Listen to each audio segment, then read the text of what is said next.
नमस्कार, आपण पाहत आहात एल्गार न्यूज महाराष्ट्र। आरग ग्रामपंचायतीच्या मागील 5 वर्षांच्या कार्यकाळात तब्बल 20 ग्रामसभांचा कोरम पूर्ण न झाल्याने केवळ 5 ग्रामसभा पार पडू शकल्या आहेत। ग्रामसभेचा कोरम पूर्ण करण्यासाठी कट्ट्यावर बसलेल्या किंवा कामानिमित्त आलेल्या ग्रामस्थांच्या सह्या घेतल्या जात असल्याचा गंभीर आरोप ग्रामस्थांकडून केला जात आहे।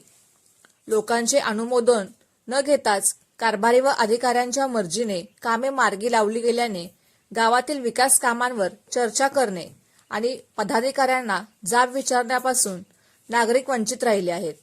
गावात सिमेंट रस्ते आणि भुयारी गटारींची कामे झाली असली तरी सांडपाणी रस्त्यावर तुंबण्याचे प्रकार घडत आहेत। तसेच स्टेशन रोडवर पिण्याच्या पाण्याची पाईपलाईन वारंवार फुटून पाणी वाया जाते आणि विद्युत मोटारींमधील बिघाडामुळे पाणीपुरवठा विस्कळीत होऊन आरोग्याचा प्रश्न निर्माण होत आहे। त्यातच राज्यातील दुसऱ्या क्रमांकाच्या ग्रामसचिवालयाशेजारील गावओढा दुर्गंधीच्या विळख्यात सापडला असून 5 वर्षे उलटूनही याकडे प्रशासनाचे लक्ष गेलेले नाही। मिरज पूर्व भागातील ही मोठी व्यापारपेठ असताना सत्ताधाऱ्यांच्या कार्यकाळात ग्रामसभेच्या माध्यमातून नागरिक प्रश्नांवर कोणतीही चर्चा न झाल्याने ग्रामस्थांमधून तीव्र नाराजी व्यक्त होत आहे।